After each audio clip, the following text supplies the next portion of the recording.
इनकलाब। बहुत बहुत धन्यवाद साथियों। देखिए, कवि ने कहा था कि कनक कनक तो 100 गुनी मादकता अधिकाय, वो खाए बोराट है वो पाए बोराय। कनक सोने को भी कहते हैं, धन दौलत को और पावर को, और कनक का मतलब तो धतूरा भी होता है। तो कबीर जी ने कहा है कि भाई सोने में या पावर में जो धतूरा है उससे भी 100 गुना ज्यादा नशा होता है। क्यों? क्योंकि धतूरा तो खाने से नशा होता है, और ये अगर गोद में आ जाए तो ही नशा हो जाता है। इसलिए धन के अंदर और पावर के अंदर उससे 100 गुना नशा माना गया है। और वो हमारे सामने भी है कि भाई हमने कल एक अपील की थी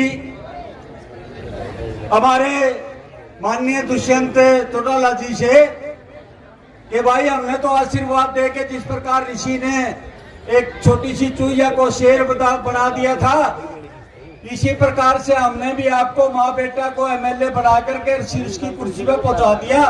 इसलिए तुम्हारा भी धर्म है कि हमारे प्रति कुछ न कुछ अच्छी बात वो सोचें। और आज तक का हमने उनको समय भी दिया था कि कल 24 घंटे में यदि आपने हमारे इन किसानों की जायज मांग के पर विचार नहीं किया तो हम पुनः आपको वही ऋषि वाला श्राप देने के लिए मजबूर हो जाएंगे।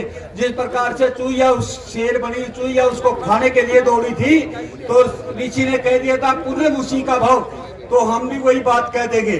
लेकिन मेरे सामने अपील आई है कि भाई आज का समय और हमें कुछ सोचने के लिए दे दो। आज हो उस आपने अगर आप कहते हो तो हम अपने यूं का यूं सतगीत रख लेते हैं, नहीं तो हमारे मुंह से एक बार ये निकल गया ना पुनः उसी का भाव, तो इस परिवार का सत्यानाश निश्चित है। मैं इस मंच के माध्यम से कहता हूं। तो इसलिए यदि आपकी इजाजत हो, वैसे तो हमने कल उनको 24 घंटे का समय दिया था, लेकिन हलचल जरूर है। तमाम डीसी वगैरह बुला लिए गए हैं, धरने के ऊपर बातें हो रही हैं, आपकी जो ने पूरे हरियाणा को हिला के रख रखा है। लेकिन फिर भी यदि उनकी इच्छा पर 24 घंटे का समय आप और देने के लिए सहमत है तो कृपया हाथ खड़े करके बहुत बहुत धन्यवाद। तो मैं फिर कहूंगा उनको कि भाई ये तो इतने विशाल हृदय हैं, क्योंकि जो पौधा हमने लगाया है हमने भाई प्लीज शोर नहीं भाई, आवाज में फिर मजा नहीं आता। बोलने वाला का एक लय होती है, अगर वो लय टूट जाती है तो फिर बोलने के लिए उसके पास शब्द भी नहीं बचते, वो फिर नाक से नाक बोलने लगता है। तो इसलिए हाथ जोड़ के प्रार्थना है, बात दो तो टाइम बोलूंगा, और जब नहीं टाइम दोगे तो बैठ जाऊंगा, लेकिन बोलो ना। तो साथियों, हमने उस पौधे को लगाया था, हम नहीं चाहते कि उसको अपने श्राप से नस्ता नाबूद कर दें, तो हम 24 घंटे का फिर उनको समय देते हैं, वो इसके अच्छी प्रकार से सोच लें और इन किसानों का तुरंत आके मुआवजा घोषित करें। एक बात बार बार कही जाती है, चाहे वो हमारा किसान आंदोलन था, चाहे कहीं हम किसान आंदोलन पे बैठ जाएं, चाहे कहीं कोई पंचायत कर ले, तो भी एक ही बात मुख्य रूप से होती है, भाई साहब जलेबी खा ले भाई। एक बात मुख्य रूप से कही जाती है कि भाई ये तो राजनीति से प्रेरित है। युवा आंदोलन राजनीति से प्रेरित कैसे है मेरे समझ में नहीं आता। जिस दिन हम पहले दिन इकट्ठे हुए उस दिन किसान थे, जिस दिन ज्ञापन दिया उस दिन किसान थे, 10 दिन तक अब यहाँ पंचायत रूप में बैठे रहे तब भी किसान थे, आज हम 9 दिन से धरने पे बैठे हैं तब भी हम सारे के सारे किसान हैं। यहाँ कोई भी राजनीतिक आदमी नहीं है। अगर कोई राजनीतिक आदमी आता है तो वो हमारी जायज मांग को अपना समर्थन लेने के लिए आता है। तो भाई हमने तो चाहिए हमारा कुंबा बड़ा और बड़े सारे लोग हमारी मांग का समर्थन करें। यहाँ किसी की कुर्सी छीनने की बात नहीं होती, यहाँ इलेक्शन की बात नहीं होती, यहाँ वोट और पर्ची की बात नहीं होती, केवल और केवल एक ही बात होती है, भाई ये जो खेड़ी तहसील के 17 गांवों के भोले भाले किसान बैठे हैं, गरीब किसान बैठे हैं और अपने धरने की मांग कर रहे हैं। इनकी मांग जायज है और सरकार ने तुरंत प्रभाव से उसको मान लेना चाहिए। यही बात कहे ग्राम वाले, इससे सिवाय तो कुछ नहीं कहते। लेकिन फिर भी ये कहा जाता है कि धरना राजनीति से प्रेरित है। मैं सरकार को ये खुले शब्दों में कहता हूं, अगर राजनीति की प्रेरित है ये, तो आपको कौन रोक रहे हैं? ना जेडीपी के एमएलए को हम रोक रहे, ना मिनिस्टर को रोक रहे, ना डिप्टी सीएम को रोक रहे, ना खट्टर साहब को रोक रहे। वो भी यहाँ आए और अपने खुले मन से बात कह, भाइयों तुम जो इसकी मांग कर रहे हो मुआवजे की, इससे भी हम 10 गुना मुआवजा आपका मंजूर करते हैं। तो ये बात वो भी तो आके या कह सके हैं। लेकिन शर्म की बात तो यह है कि जो हमारे समर्थन में बोल रहे हैं वो तो राजनीति होगी, और जो बैठे बैठे राजनीति करने लग रहे हैं वो राजनीति नहीं मान रहे। ये दोहरी जो सोच है सरकार की, ये बिल्कुल नहीं चलेगी भाई। और मैं दावे के साथ फिर इस मंच के माध्यम से सरकार को खुले शब्दों में चुनौती देना चाहता हूं कि इस धरने को हल्के में ना लें। ये धरना सारे हरियाणा को हिला के रख देगा। ये सोच रहे हैं कि भाई फसल का सीजन का समय आ गया, ये उठ के चले जाएंगे। मैंने एक दिन पहला भी कहा था, जब किसान आंदोलन चल रहा था तो तरह तरह की बातें आती थी कि अब इनकी गेहूं की कटाई होगी, कढ़ाई होगी, मंडी में बेचने होंगे, ये सारे के सारे चले जाएंगे, उठ जाएंगे, धरना तितर बितर हो जाएगा। लेकिन साथियों, वो कटाई भी हुई, कढ़ाई भी हुई, मंडी के अंदर हमने फसल भी बेचा और धरना भी जो का तो चलता रहा। तीसरी बात मैं एक और महत्वपूर्ण कहना चाहता हूं, इस सरकार की आंखें नहीं खुल रही। सिर्फ 5-10% लोग इन 90-95% लोगों का शोषण कर रहे हैं। जिस दिन किसान अपनी गेहूं न बोरी में डाल के और बरना के बैठ के ना ताखड़ी लेके ये एमएसपी की मांग करते हैं। एमएसपी क्या, हम तो अपनी मर्जी से बेचेंगे भाई, 10,000 करोड़ रुपया क्विंटल बेचेंगे, हमने कौन रोकेगा?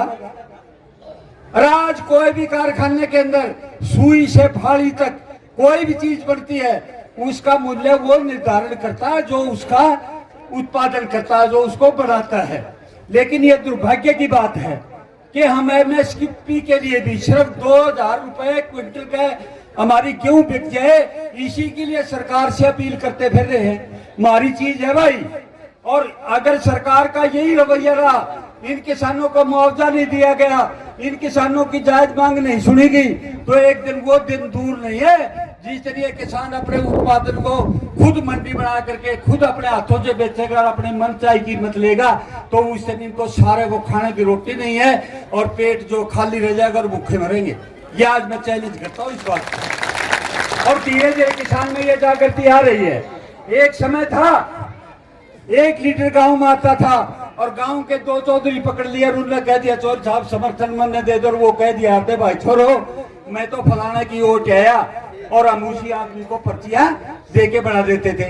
लेकिन अब धीरे धीरे इतनी जागृति आ गई कि चाहे कोई भी हो, बेटा अपनी मर्जी से सोचता है, बाप अपनी मर्जी से सोचता है, हर कोई अपनी मर्जी से सोच के अपने नेता का चुनाव करता है। इतनी सारी जागृति आ गई। और फिर जो आंदोलन यूं चला 13 महीने, ये हमारी कार्यशाला थी, ये हमारा प्रशिक्षण शिविर था।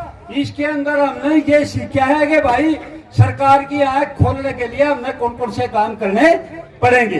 बीच बीच में बहुत सारे नेता भी हमने भाई समय समय पर बातें बताने के लिए, जागरूकता की बातें सुनाने के लिए हमारे बीच में आते हैं।